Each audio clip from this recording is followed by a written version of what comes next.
और शुरुआत रायपुर की बड़ी खबर के साथ, जहां प्रधानमंत्री नरेंद्र मोदी पहुंचे हैं आईआईएम नवा रायपुर। डीजीपी बैठक में दूसरे दिन का पहला सेशन शुरू हो चुका है। आज सुरक्षित भारत बनाने पर रणनीति बनेगी। देश की आंतरिक सुरक्षा पर भी होगी समीक्षा। प्रधानमंत्री नरेंद्र मोदी रायपुर पहुंच चुके हैं। शनिवार और रविवार को वो डीजीपी आईजी कॉन्फ्रेंस में हिस्सा लेंगे। प्रधानमंत्री नए स्पीकर हाउस M1 में ठहरे हुए हैं, जबकि केंद्रीय गृह मंत्री अमित शाह जो है आवास M11 में ठहरे हुए हैं। वहीं पीएम मोदी आईआईएम नवा रायपुर पहुंच चुके हैं, जबकि 30 नवंबर को सुबह 8 बजे से शाम 4:30 बजे तक हिस्सा लेंगे। इसके बाद शाम 5 बजे दिल्ली के लिए रवाना होंगे। आज कॉन्फ्रेंस में भारत को विकसित और सुरक्षित बनाने पर रणनीति बनने वाली है। तो 3 दिन तक चलने वाली ये कॉन्फ्रेंस, इसका आज दूसरा दिन है। कल गृह मंत्री अमित शाह ने उद्घाटन किया था। आज प्रधानमंत्री नरेंद्र मोदी भी पहुंच चुके हैं। आज और कल वो इसमें भाग लेंगे। तो 3 दिन तक वहीं ठहरने का प्लान है।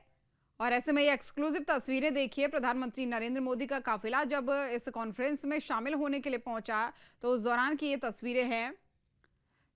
सुरक्षा व्यवस्था पुख्ता की गई है, क्योंकि पूरे देश की कानून व्यवस्था कैसे और ज्यादा सुदृढ़ हो सकती है। आतंकवाद पर बात होगी, नक्सलवाद पर बात होगी, आंतरिक सुरक्षा कैसे मजबूत की जा सकती है। इन सभी मुद्दों पर इन 3 दिन तक चलने वाली कॉन्फ्रेंस में बात होनी है। और ऐसे में क्योंकि प्रधानमंत्री नरेंद्र मोदी आज आईआईएम पहुंच चुके हैं, तो उनके काफिलों की ये तस्वीरें भी आपको दिखा रहे हैं। और इसी पर हमारे सहयोगी रायपुर से अंकुश शर्मा हमारे साथ लाइव जुड़ चुके हैं। अंकुश, कल का दिन भी महत्वपूर्ण था, आज का दिन भी और ज्यादा महत्वपूर्ण रहने वाला है। प्रधानमंत्री नरेंद्र मोदी पहुंच चुके हैं, क्या जानकारी आपके पास है?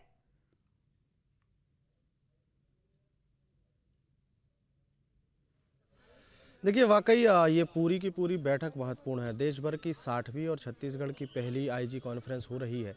कल से इसकी विधिवत पूरी शुरुआत हुई है। देश के गृह मंत्री अमित शाह ने इसकी शुरुआत की है।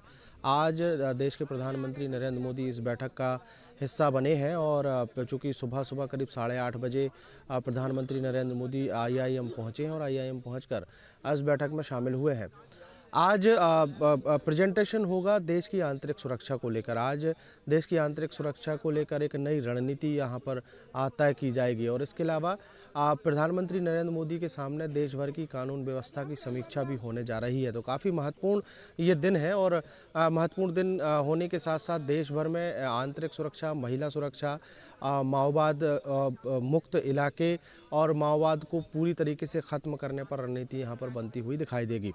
काफ़ी महत्वपूर्ण इसलिए भी है क्योंकि छत्तीसगढ़ में ये बैठक हो रही है। और छत्तीसगढ़ उन राज्यों में शुमार है जहां पर नक्सलवाद अभी भी बचा हुआ है। देश के सबसे ज़्यादातर इलाकों में अगर नक्सलवाद कहीं था तो वो छत्तीसगढ़ में था।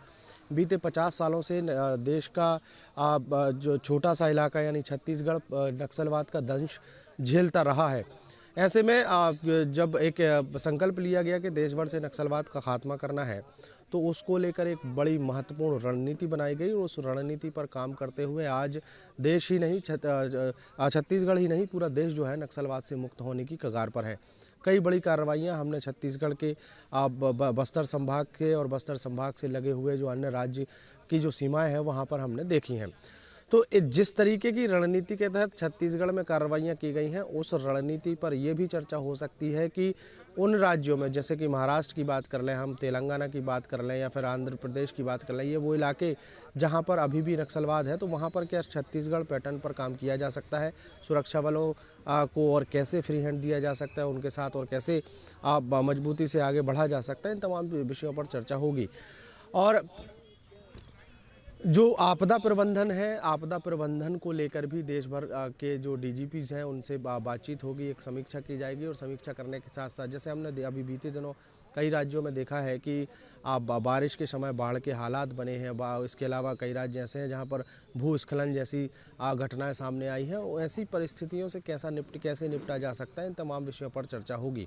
कुल मिलाकर अगर देखें तो जो पूरी डीजी कॉन्फ्रेंस है उसमें विकसित भारत की थीम से इसकी शुरुआत हुई। और इसी विकसित भारत पर तमाम चर्चाएं जो हैं वो केंद्रित रहेंगी।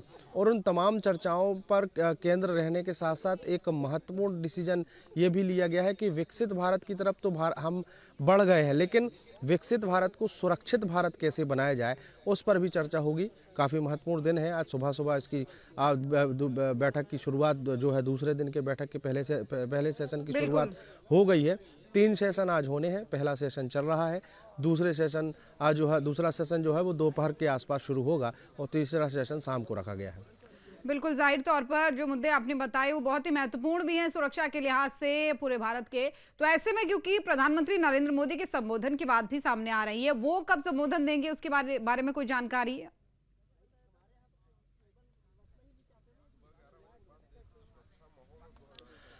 देखिए, आज 3 सेशन होंगे और 3 सेशन में अलग अलग समीक्षाएं होंगी, अलग अलग रणनीतियां बनती हुई दिखाई देंगी। और दूसरे 3 सेशन में माना ही जा रहा है कि आज प्रधानमंत्री नरेंद्र मोदी का भाषण संबोधन जो है वो नहीं होगा।